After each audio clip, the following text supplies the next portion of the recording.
Live, Laugh, Larceny discusses true petty crimes that may be disturbing to some. Or could be easy listening to all you psychopaths out there. All stories are based on actual events, but details may vary. Listener discretion is not advised.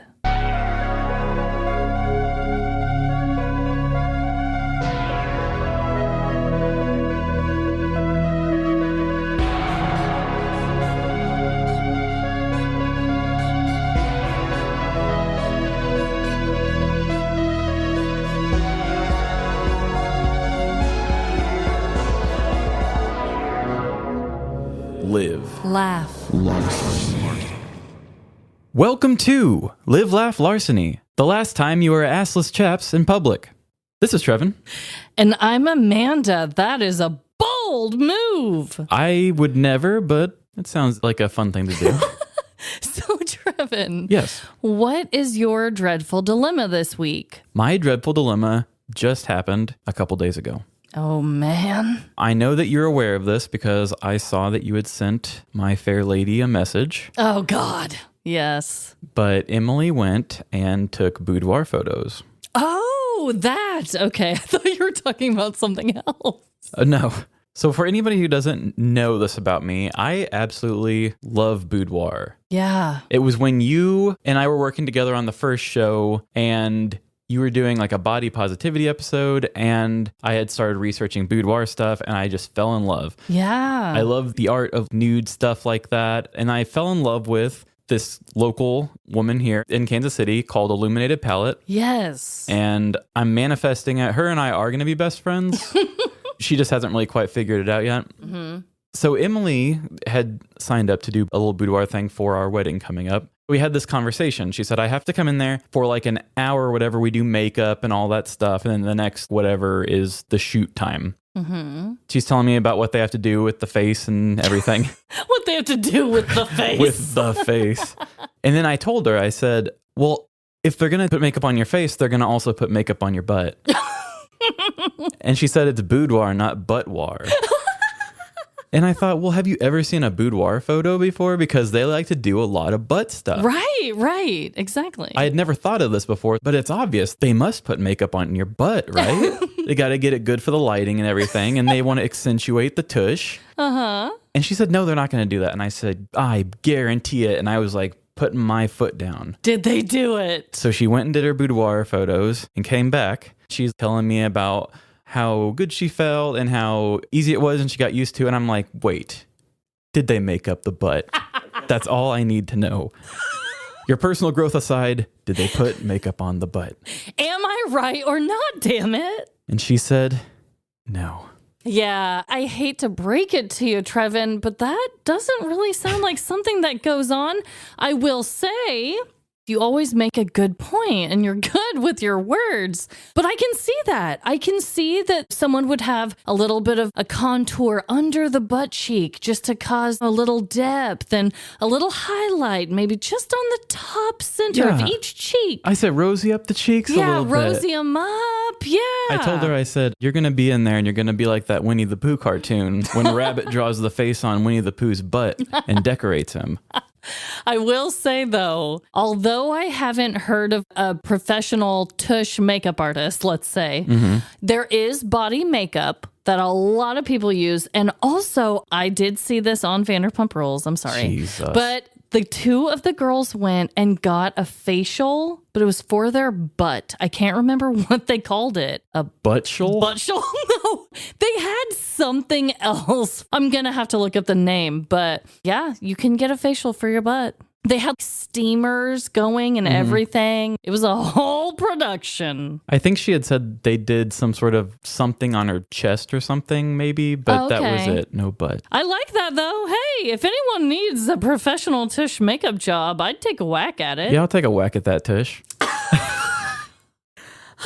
Well, I also have a dreadful dilemma. Tell me all about it. So as I was talking with you before recording, I just have a list that keeps going with these dilemmas that I keep thinking I'm going to go with one, and then another more recent one comes and just takes over. So that's what's happened again this week. And what happened occurred last night. So, to everyone who doesn't live in the Midwest like Trevin and I do, we've been having really weird weather where I like to say it's like the hottest of hot days. And then we'll randomly have these weird windstorms with rain and tree limbs everywhere. Yeah, and it's humid as hell. Yeah, You're it's swimming. like we're by an ocean. It's so humid and muggy, but we're freaking not. So like, why are we getting that negative? Anyway, because of this, we had a gigantic tree on top of our electrical line. It was dangling. It was hanging on by a tiny little fiber, I shit you not. And it was like smushing our line. And so I called the people. I was like, hey, come help. And they were like, how serious is this? Do you still have power? And I basically told her, yeah, but it's smush. So like, please come quickly. They didn't come for days. Okay. They came last night and it was late at night when they got there. Like one of my kids was already asleep and they stayed up through the darkness, set up spotlights out in the backyard and everything because it was dark. But before that happens, I'm speaking to the guy. I had just gotten home from doing a photo shoot with our friends. Oh, yeah. Jordan was with the girls. One of them was already asleep. I was getting home. Right when I pulled in, the guys that were coming to fix the tree were there. And he's like, hey, we're going to be moving this. I'm actually surprised nothing crazy has happened. This is really wild that it hasn't done some damage. But just so you know, we're going to have to turn your power off temporarily and then it'll come right back on. And I was like, no problem. So I go in. I do the whole bedtime routine. I'm thinking, okay, the lights will probably go on and off during this time. They didn't. I put my other kiddo to bed. Jordan's asleep. A lot of time has passed at this point, okay? I'm noticing that there's leftovers on the table. It's Chinese food. I'm so ready. I know. I shouldn't even say that around you. I'm triggered. I know. It was Chinese food. It was all laid out. I put it on a plate. I go to put it in the microwave. Shut the door. Immediately, the power went out. Immediately. Like all this time goes. And yes, did I know that there was a possibility? Of course I knew. But the very moment that I pushed the door shut, I just had to laugh. So then I just ate the cold Chinese food. There we go. I went on, but it was pretty dreadful, the timing. I've found that Chinese is still good cold. I've done it. I've had no problems. You know what? I handled it just fine. And they had chainsaws going all throughout the night. Finally got it down, and neither child woke up. So that's a pro. Yeah, I mean, that's the main thing. I mean, power and children staying asleep. Yes. So, Trevin. Yeah. We're going to be doing some killer facts today. Hello? We've traced the facts. They're coming from inside the house. We is. And it's my week to go first. I want to tell you about castrati. Are you familiar with these young gentlemen? I don't think so. And I'm coming from All That's Interesting. I've been wanting to cover this for a long time, and then they had an article, and I thought, why not? I just love these people. I love them. I hope I'm saying it right. Castrati. They were Italian boys starting in the 16th century who were castrated at a young age to always keep their boyish singing voice. Oh my God. Wait, where? It was 16th century Italy. Okay. Whew. Wow, no, I have never heard of this before. So it said that it lasted from the 16th century all the way up until the 19th century. That's a long time. Yeah, so in the 16th century, the Vatican banned women from church choirs. So they still needed to have the beautiful high-pitched voices. So they had young boys do it. It had to be all men choirs. So of course you want to have somebody that sounds like a woman, get a little boy. So what they started doing was when boys were really great singers, they would just castrate them and try to like freeze their voice in time where it's at. Oh my God, did they really need the high pitches that badly? I suppose so. But what ended up happening was some kids would get very well known for being great castrati singers. So other parents would want to castrate their kids to give them a chance at the fame of being a great castrati singer. In 1589, the Vatican decreed that they could replace women on the choirs with the castrati boys. By the dawn of the 18th century, some 4,000 Italian boys were being castrated per year in order to become singers. But since castration was technically illegal, their families had to take their sons to backstreet barbers or surgeons to have the procedures done. There, the boys were subjected to a painful operation without anesthesia, and they said an estimated 20% would die. What? And the crazy thing is, some parents just kind of looked at their kid as a meal ticket. Oh, my kid has a chance of being the best castrati. And so they're going out and just taking that sacrifice, hoping the kid will do something for them. It's awful. So is that really a thing? Does that really make a male's voice high forever? And why? So many no's in this. Yes, to answer your question, castrati were extremely popular singers in Europe. The practices of castrating young male singers was restricted to Italy, but what they would do, if they got caught or something, they would just say, oh, the kid fell off a horse or something. They would come up with these ridiculous stories. So they traveled across the continent, often earning huge fees for their operatic appearances. But along with this, there were a lot of bad health side effects that came to it. So castration at a young age didn't just give castrati beautiful voices. It also gave them a number of health problems that lingered throughout life. As Gizmodo writes, many castrati were remarkably tall because their lack of hormones often meant that their growth plates never closed. This resulted in unusually long bones and could cause extra stress on their organs, as well as conditions like osteoporosis later in life. Whoa. Other part of the castrato's body could also grow to be larger than normal, including their chest, jaw, and nose.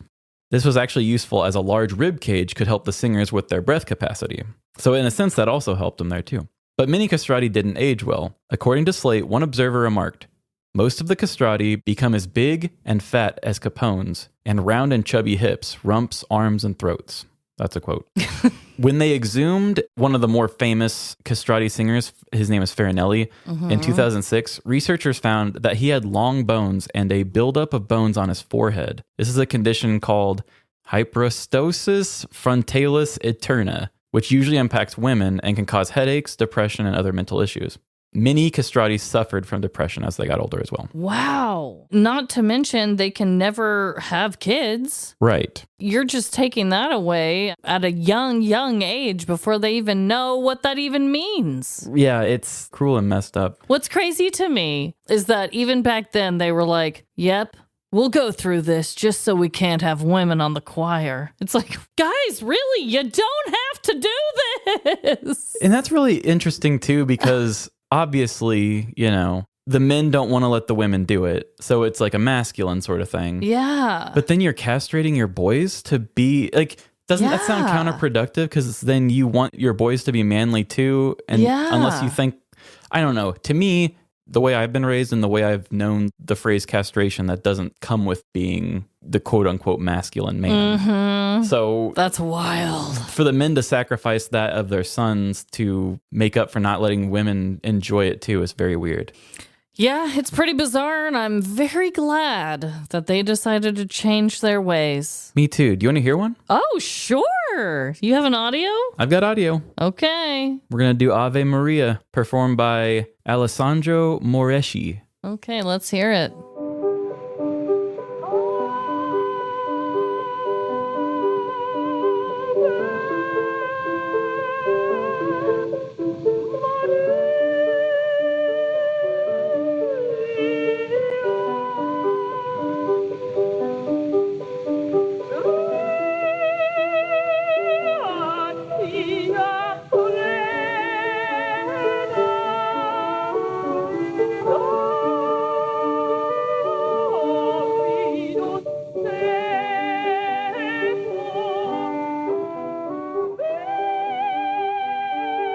And this is an adult? This is an adult man. Wow. Great voice. The role definitely could have just gone to a gal, though, you know? Yeah, definitely. And he was doing like an opera performance later, because the more famous ones, after they got out of the boys' choir, then they just became opera singers. Oh, okay. So that's like what he was. So he was known as still having the castrati voice, but he no longer sang in the choir. He was like a lead singer, you know? Wow. At least that's good for them to have something after all of that, you know? Yeah. Like they said, they were in high demand. But then also that just probably took more jobs from women, as well as they found ways to make it work for themselves in the future. Right. I'm sure they honestly probably didn't care. Probably not, unfortunately. Well, I also have a killer fact. So, Trevin, have you heard much about a man named Gerald or Jerry Cotton? He was the CEO of a Canadian cryptocurrency exchange. No, I really don't know that much about crypto, and I've never heard of that name, Jerry Cotton. Okay, so I know so little about crypto itself, but let me tell you, Trevin, there are a ton of bizarre, crazy out there stories, like true crime stories up the wazoo, as they say, for these guys involved in crypto. It's crazy. Anyway, I recently have been obsessed with this mysterious death, and so I kind of just wanted to talk about it on the show. And also, you guys, there's so much to this. I'm obviously not going to go in huge depth, but I will say it was the multi-part series on Netflix, and it was the one episode on HBO. So definitely check those out, because I did. Trust No One, The Hunt for the Crypto King. Yes, that's the one. So good. And that's Netflix, right? Yes. Yep. Okay. So I'm going to give you guys kind of the dumbed down version of the timeline of this guy and how his whole mysterious death kind of happened. So it was March 18th, 2016, when he assumed full control over the company, and the name of the company is Quadriga CX.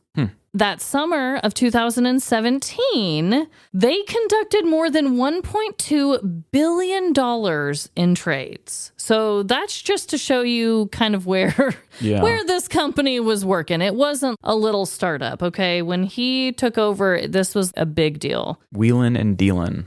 Yes. Now, January 8th of 2018... $26 million in accounts used in his exchange were frozen, and people were no longer able to get their money. Okay, which that's a lot of money. 26 mil? I would be freaking out over a lot less. Now, what's really weird, and this kind of adds to the mystery, is that around this very time is when he gets married to a woman named Jennifer Robertson. And they are traveling a lot. They are living large. They're going to all these different exotic places. They're taking their private planes. They're doing it all. Okay. Sounds cool. Yes. Now, another weird part of this whole thing, Trevin, they got married pretty quickly into their relationship. I'm not pointing fingers, okay? I'm not pointing a dang finger. I'm just telling you the timeline. But they get married, and then in December that year, the couple had gone on their honeymoon, finally. And apparently about a month before that trip, he had kind of like updated his will, if you will. So he goes on this trip. The honeymoon was kind of a weird choice because it was in India. It was this very remote location. They said that they were going to be building houses and helping, children that don't have homes and all these things. And his friends thought that was a very bizarre choice, that he wasn't really into philanthropic acts or volunteering. So the whole thing was kind of weird, but that's where they did their honeymoon. Now, when they were in India, this man dies. Complications from Crohn's disease. At the age of 30, may I add. Okay. So this guy is 30 years old, and all these documentaries I've been watching, he's like a little nerdy guy, but he's got a lot of spunk. I mean, he looks healthy as can be. And I'm not an expert on Crohn's disease, but they did have experts on all these shows that I was watching, and a lot of them were just blown away because it's very, very rare for what happened supposedly to him to happen, which is causing a lot of people to think either he is still alive, was he murdered, did he really pass of natural causes? There's so many different theories out there, and for good reason, because Trevin, after he passes away, everything was left to his wife that he married. And then it turns out that no one, absolutely not a single soul, had a digital key to get into his online exchange and give people their money back. So people were losing it, okay?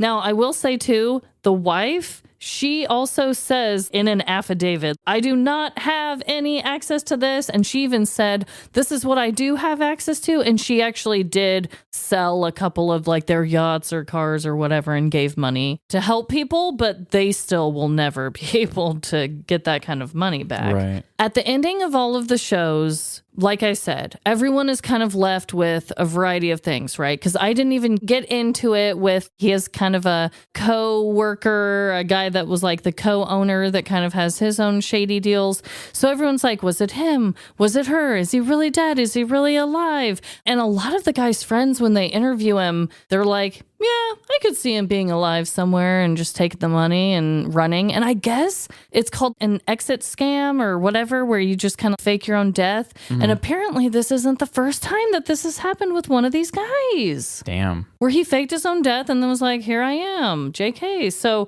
I don't know. The whole thing is just really bizarre to me. I also wanted to point out I got a lot of these timeline details from an article on globalnews.ca, and it's the Quadriga CX timeline and the many questions still to be answered. It's a very weird mystery.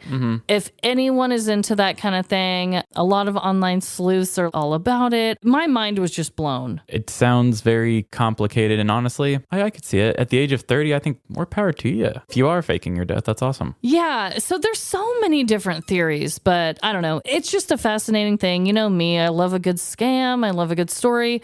I will say this too, a lot of people want his body exhumed, and I don't know if they're going to do that or not because they think that it's not his real body that's buried. I get it. Yeah. When it's that high of stakes and that many people upset with that much money, I could see them trying to get that figured out. I mean, it could be a possible crime. I mean, yeah, I think you should. Yeah. I mean, if somebody else had committed a crime and they needed to get more evidence, they would exhume a body for it. So I don't see why not. Yeah. We'll see what happens, but there have been a couple different documentaries out there and I've been all into it. I'm not a professional. I just read off a timeline, but it's fascinating. So there you go. It keeps making me think of Carol Baskin's husband. The whole time you're telling me this story, I was thinking of that. Oh, Tiger King. My God. That really saved us, though. That show really saved me personally during that time.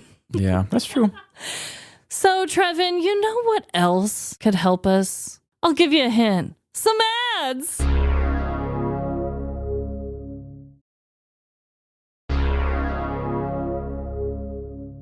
And we're back. And it is my week to go first with stories. And I've got one. That's great news. It's a crime, and it has to do with things that I think we all deal with at times. But sometimes not every story is the most exciting. Is that a good way to build people up? Probably not. But you know what? Anticlimactic behavior is very pro our show. That's true. So let's just jump in and see what we think of this one. All right. And here we go. Have you ever had an incredibly unexceptional day? You know, you wake up feeling blah, you go to work, it sucks, and then you come back home just to scroll through your ex's social media pages, realizing you were actually the one holding them back? What have I become? There's no shame in any of this. These kinds of days totally happen. For any type of podcast or movie, you usually just hear stories about really good days, or really bad ones. That's why stories are told. You never hear someone come up to a coworker and say, "Yo, Steve, I totally watched the 3rd season of The Office for the 2nd time this week, and then I stared at the ceiling until I fell asleep." Sure, that may have been what happened, but we don't brag about these basic days. The made-up character in this scenario should have kept his pathetic life to himself and bombarded his coworker with conversations about politics instead. I didn't win the lottery, fucking president. That's what the people really want. For me, the typical run-of-the-mill day has always intrigued me. We've talked about it before, how you can go somewhere and completely forget the drive you just made. But how about the experience with an entire day? I'm sure if you're stressed out enough, you can feel that way about a whole week. For me, I feel like I am a bit more susceptible to these situations than others. My recent work in therapy has really shown me how I spend so much time living in my head. I'm always processing and planning that I'm not fully present in much that I do. Because of this, it makes me terrible at keeping track of time and being aware of the pleasures that this life has to bring. This way of living can unfairly feel like most days are ordinary, when really, I'm just not present enough to see the good things. Whether you're like me or not, regular ordinary days happen. They can't all be bangers, and they can't all be as tragic as the day you had to put your pet goldfish down. With today's entertainment and social media, we're only seeing the best days and the most impactful stories. They don't make Netflix documentaries about a guy who got off work 2 hours early and used his free time to go to the DMV. Next! We have stories about scam artists, life-changing inventors, and cult leaders. But just because our society spotlights the big stories doesn't mean regular days don't exist. Today, I'm going to give you all a very standard day in the life of a cop because, well, I think you all have been spoiled with grandiose narratives for a little too long. It's time we learn that not all stories are inspiring comedies or heavy-hearted tragedies. Sometimes, you simply just have a day. Tom Thursday was a mean cop on the mean streets of Maryland. He had a hazy backstory, an identity crisis that would show its face once every few weeks, and a prostate the size of a Cornish game hen. He was the prototypical main character of a standard network cop drama. Let's go! Every workday for Tom was a perfectly paced, serialized account of a different, amazing story. On Monday, he would save a toddler that accidentally crawled to the top of a building being built. Tuesday, he foiled an assassination attempt on famous children's entertainer Gilly Gumdrops. Everybody, get down! And Wednesday, he stopped a serial stalker who had ties to his own mysterious past. Dad? I don't think you all need any more examples. This dude is a badass, and every day is noteworthy. However, on a particular May morning in 2023, Tom woke up feeling like his story was missing a narrative. He rolled over to turn off his alarm, expecting to be bombarded with a flashback from his past, but nothing happened. He didn't even have the same high-anxiety sense of urgency that he usually wakes up with. Actually, he felt pretty good. The rest of the day went on with Tom looking for plot devices and MacGuffins to push his day's story forward. But each time he came across a possible interesting development, Aha! it was always a lame false alarm. Damn it! What is this, some kind of writer's strike? Tom said to himself, breaking the fourth wall and also making a very topical reference for the time this episode was recorded. Preparing to walk into the Charles County Police Department, Tom welcomed the chaos that was about to consume him. Every day, he opens the doors to his work, only to be greeted with blaring phones, screaming perps, and the smell of blood in the air. But as he pulled the handle of the front door, he did not experience the insanity that he knew and called his home. "Oh, hey, Tom," the annoying-ass new guy Marty said. "Looks like it's just you, me, and a slow day at work, huh? You can split my gluten-free bran muffin with me if you want." Tom immediately changed his mind, turning around and leaving Marty behind. "If trouble won't find me, I guess I'll have to find it myself," Tom said, as he jumped in his car and began to patrol. It took no time for Tom to find someone to be suspicious of, as he drove past the business building of arbitrary business companies and company offices. 2 Hyundai cars minding their business, huh? Sounds suspicious enough. As Tom began to type the license plate numbers into his cute little cop car computer, he saw the drivers get in and drive off. But just as they began to pull away, his cute little computer gave a startling alert. Stolen vehicle. Bad guy detected. Tom threw the police sirens on and pulled onto the road, but it was too late. He was no match for the power of Hyundai. They were nowhere to be seen.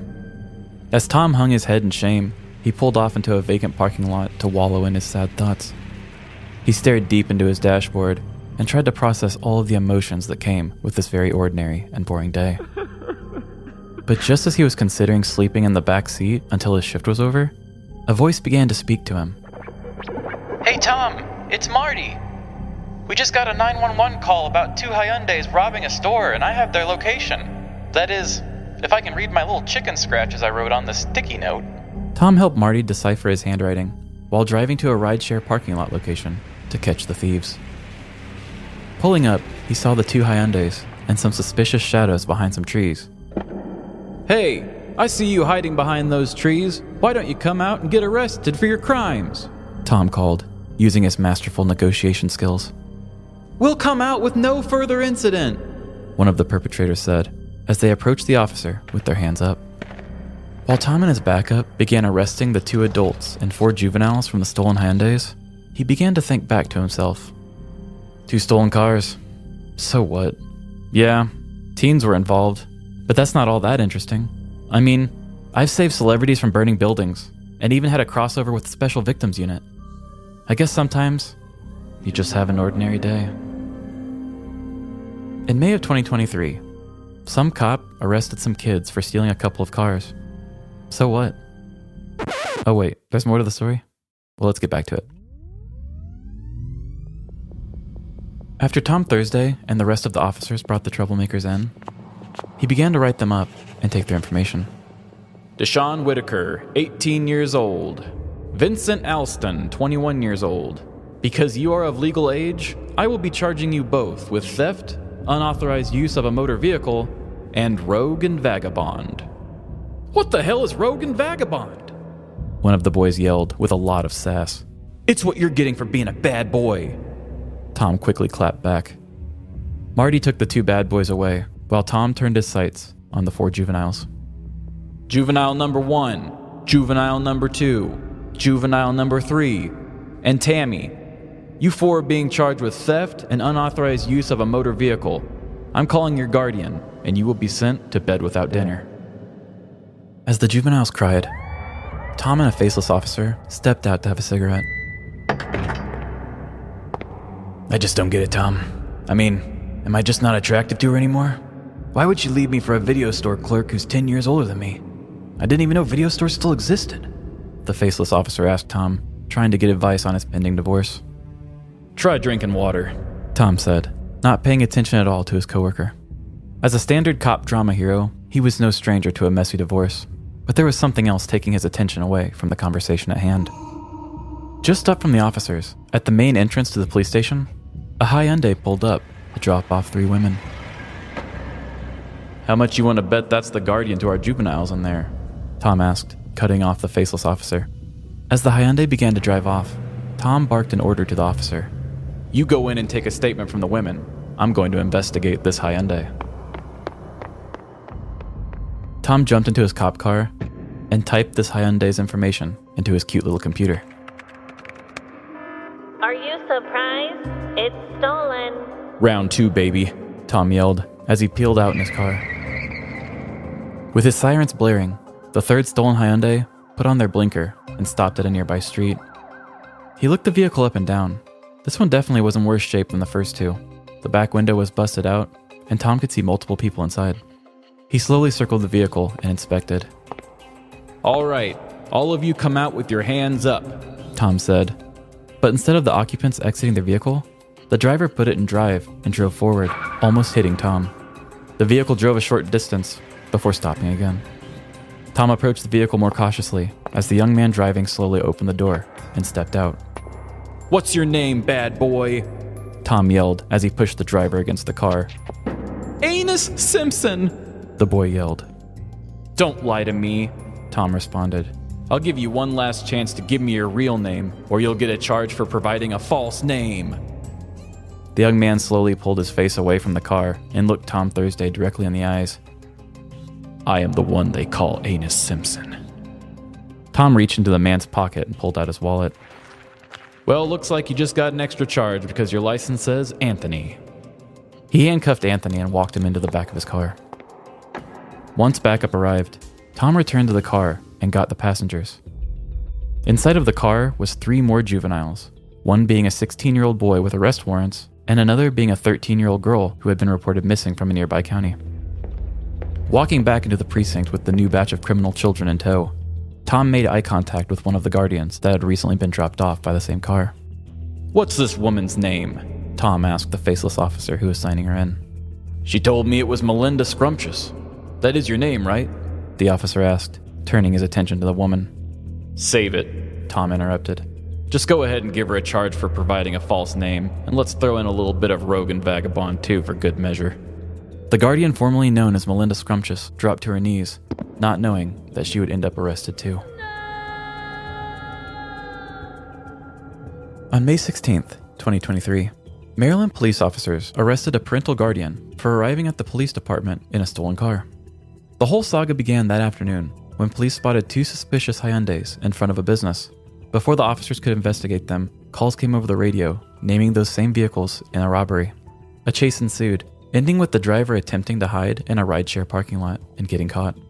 Police arrested 18-year-old Deshaun Whitaker and 21-year-old Vincent Alston with theft, unauthorized use of a motor vehicle, and rogue and vagabond. Along with the 2 drivers were 4 juveniles, also arrested with theft and unauthorized use of a motor vehicle. With the 6 arrested youths at the station, the juvenile's guardian was called, where she would later be dropped off along with 2 of her girlfriends. As the women were dropped off, an officer found the damaged vehicle to seem suspicious, running the plates and finding that it too was stolen. Officers soon pulled the 3rd stolen Hyundai over, arresting the driver, 19-year-old Anthony Stewart, after a short foot chase. Anthony was charged with 1st and 2nd degree assault, unauthorized use of a vehicle, providing a false name to police, and he already had active warrants for his arrest. In the car with Anthony were 3 more juveniles, one being a 16-year-old boy with active warrants, and another, a 13-year-old girl who had been reported missing from another county. All 3 of these juveniles were charged with theft and unauthorized use of a vehicle. Having been dropped off by the 3rd stolen Hyundai, the parental guardian and her 2 girlfriends were also arrested, being charged with theft, unauthorized use of a motor vehicle, providing a false name, and rogue and vagabond. All in all, 6 adults and 7 juveniles were arrested in the span of one day, all in connection with the 3 stolen Hyundais. Well, that was certainly our biggest crime in terms of the number of arrests.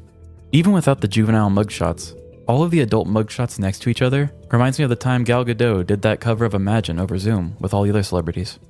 I'm just not used to seeing that many criminal pictures next to each other. So if you ever feel like your day is a little too plain or ordinary, maybe you just need to take a closer look around and be more present with your surroundings. Is any day truly so ordinary that it can't be fixed? Or are you just too wrapped up in your own self to not take in the day's beauty? If you ever find yourself chronically bored with a day, or unable to see the good around you, be like cop drama hero Tom Thursday and look a little closer. Had this completely made-up character not taken a closer look at what was right in front of his face, there would have been 1 more stolen Hyundai on the streets and 3 less juveniles behind bars.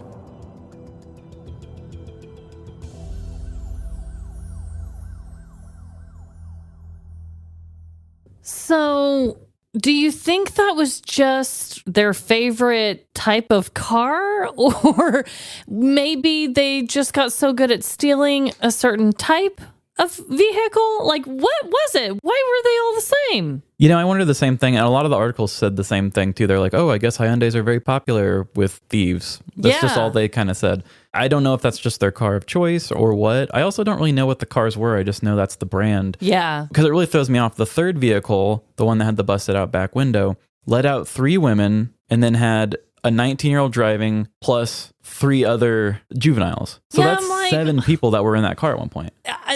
I keep thinking to myself, why are all of these people involved? I mean, you don't need that many people to go steal cars. Well, and also, if they all did work together to steal cars, you literally just got your entire operation arrested in one day. Like, why did you all ride together to go bust out your juvenile kids or whatever? I know. Okay. I'm about to come up to the police station in a stolen vehicle that looks very suspicious already and get my kid out for the exact same thing that I'm doing.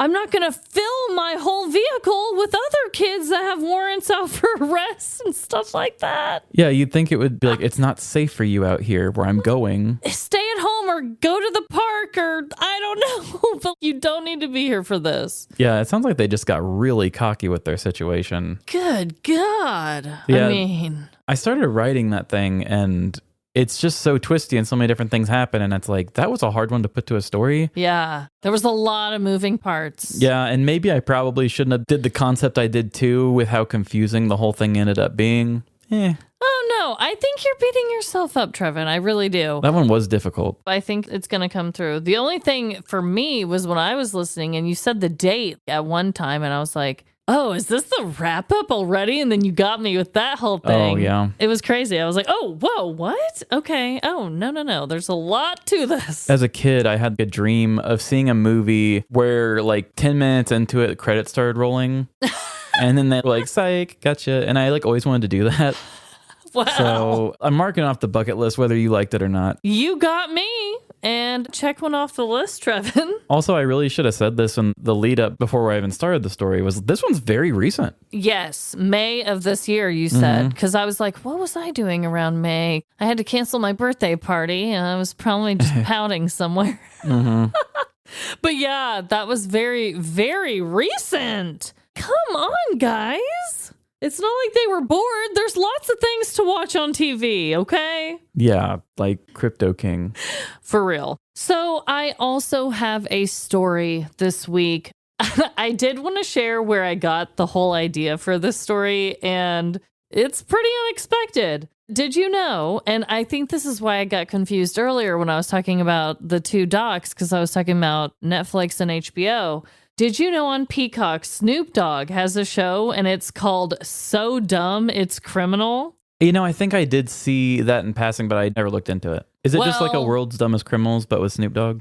Yes. Okay. It's kind of like a World's Dumbest Criminals mixed with ridiculousness. Oh, I hate ridiculousness. I hate ridiculousness too. And we're probably going to get a lot of people that are like, what? Oh, I was LOLing all over myself.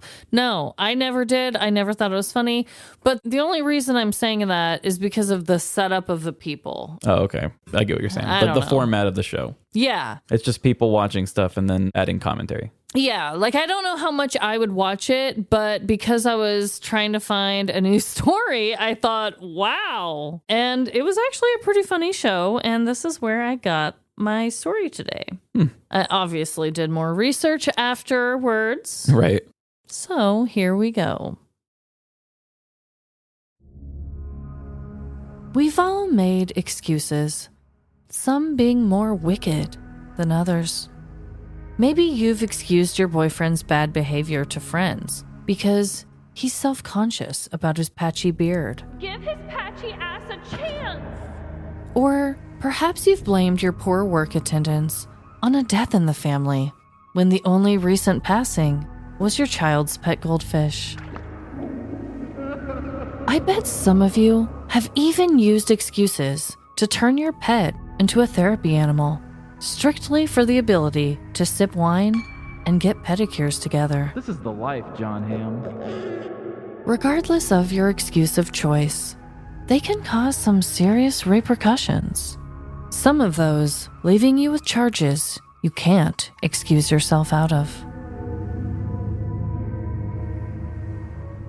Emily was a charming 28-year-old woman living in Enid, Oklahoma. She seemed to be a normal, approachable, and happy person. So it was only natural that she had some twisted traits hidden behind her outward appearance. For those that really knew Emily, they understood that she could find an excuse to escape from any problem. She had excused herself from chores as a child, My tummy hurts. excused herself out of every high school PE class, I pulled my ass muscle. and had somehow managed to excuse herself from needing a job or paying rent to her current roommate. Jobs make me depressed. But this special skill set, filled with manipulation and overconfidence, had eventually caught up to Emily. It was all-consuming. But instead of stopping the behavior, or at least looking deeper at the root of it, Emily decided to forget about it with drugs and partying. Look, motherfucker! This was exactly the case early one September morning in 2020. Emily woke up groggy with a grumbly tummy. She had been raging all night and was most definitely still under the influence of many substances. Oh my god. As she stretched her neck, she realized she had spent the night at her new love interest house for the very first time. There he lay next to her, peacefully snoring, when Emily's stomach let out an aggressive growl. Ah! What was that? Her lover shouted, startled by the loud sound. Oh my goodness. I think that was your dog? Emily suggested, suggestively. But I don't have a dog. Her lover stated, confused. Oh, it was probably an animal outside. Emily tried to laugh it off, but she felt her stomach turning, and she knew that soon her body would expel perhaps an even louder groan. She had to get home, now. Well, I gotta run, Emily said as she quickly gathered her belongings. Aw, boo thing, you can't stay. The new lover whined. Nope, I've got a job interview, dental cleaning, gotta renew my license, and it's my best friend's due date. Emily spewed out as many excuses as possible before blowing a kiss and running to her car. She started the engine and floored it towards home. But it wasn't long before she sped past a police car without wearing her seatbelt. Sure enough, the sirens came on, urging Emily to park on the side of the road. But stopping the vehicle didn't stop the overpowering gurgles coming from Emily's gut.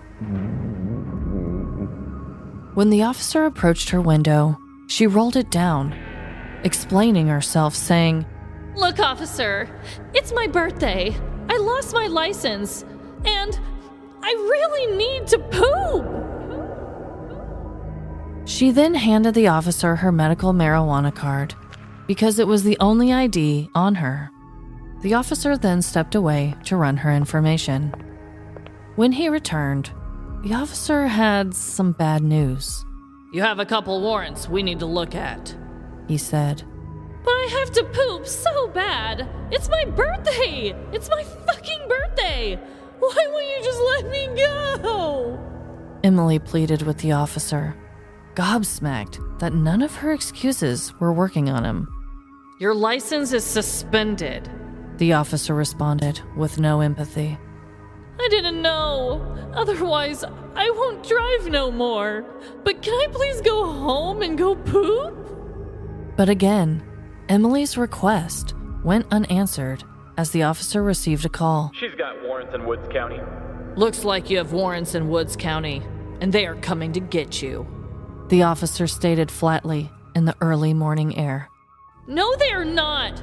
Fuck you guys. Emily screamed as she turned on her vehicle and sped away. The car chase went on for several blocks, with Emily zooming past an elementary school, speeding through a four-way stop, and reaching speeds of 70 miles per hour in a 30-mile-per-hour zone, before finally coming to a stop. Guns drawn, multiple officers now surrounded Emily's vehicle and yelling, Step out of the vehicle! Emily did as she was told, with frustrated tears streaming down her face and her hands thrown up into the air. Can I poop in your car, man? Emily asked in defeat as she was escorted into the back of a squad car. At 9 a.m. on Tuesday morning of September 5th of 2020, 28-year-old Emily Jean Owings Sint was pulled over in Enid, Oklahoma for not wearing her seatbelt. She made excuses stating it was her birthday, she lost her license, and that she had to poop. Offering up only her medical marijuana card, the officer ran her information, finding multiple warrants. Emily fled the scene, but was ultimately stopped after a short car chase. Looking through her vehicle, officers discovered a glass meth pipe with burnt residue inside. Emily was booked on complaints of eluding, reckless driving, driving under suspension, no seatbelt, no insurance, and possession of drug paraphernalia. There were 0 reports on whether or not she made it to a toilet in time.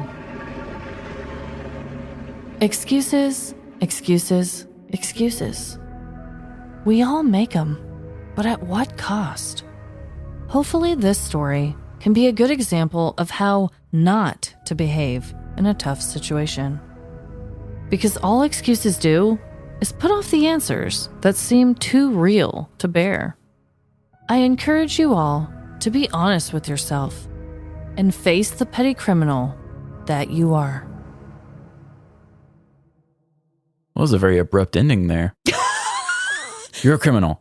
Goodbye. Yeah, I was like, face it. This is what it is. Because you know what? I'm tired of hearing all these excuses.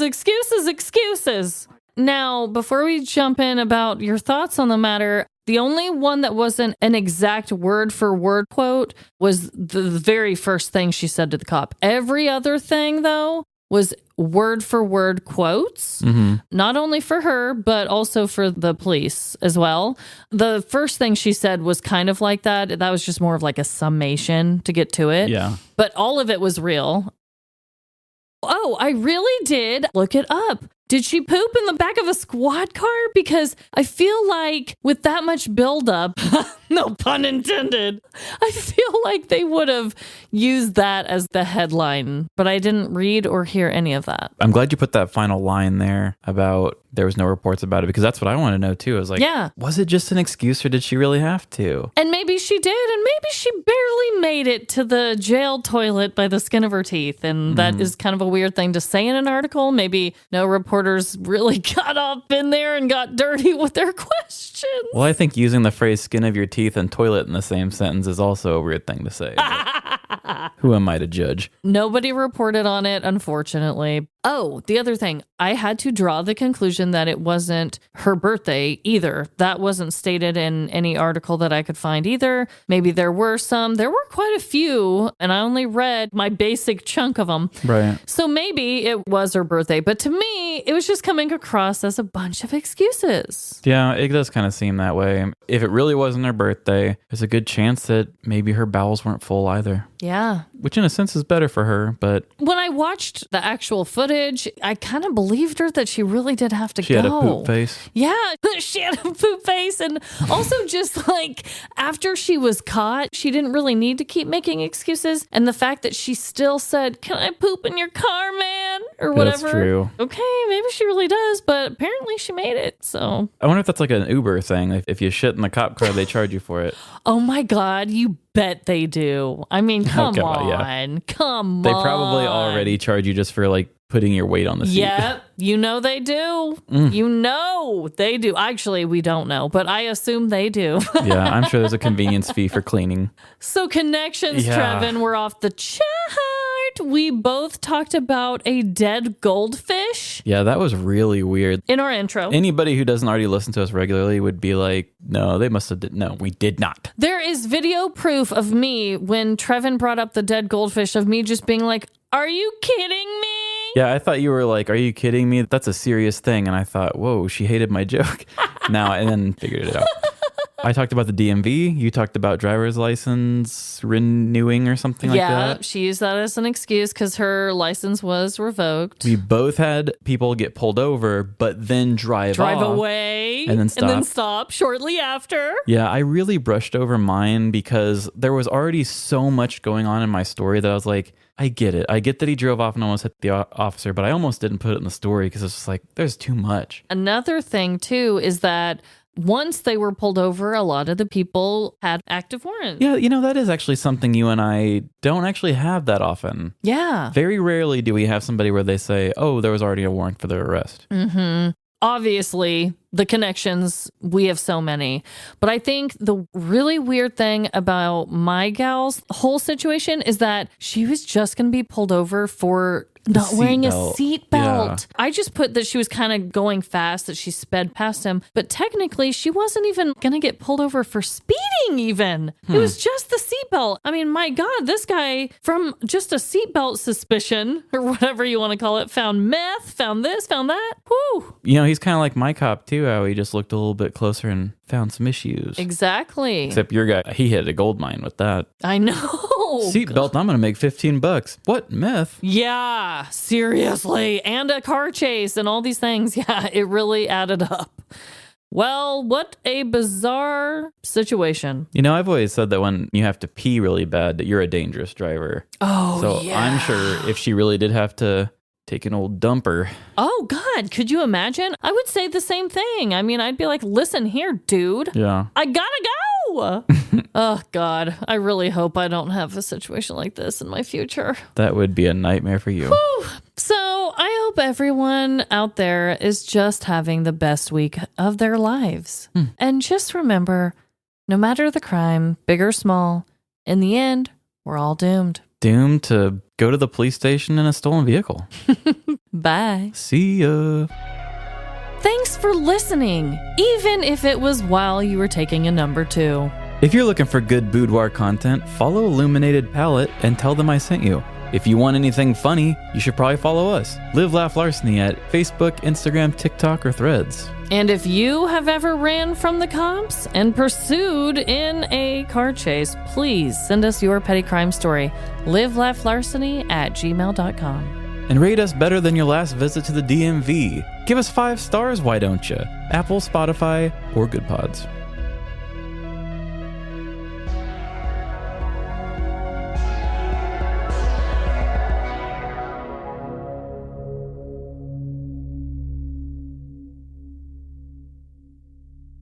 We is. Okay, I just had to check my... I thought I saw it turn red over there when I spoke, and that scared me. Ah! Okay, that was red. Oh, shit. Okay, I'm not going to get louder than that. Please do. It was pretty funny. I just will remove it from my ear.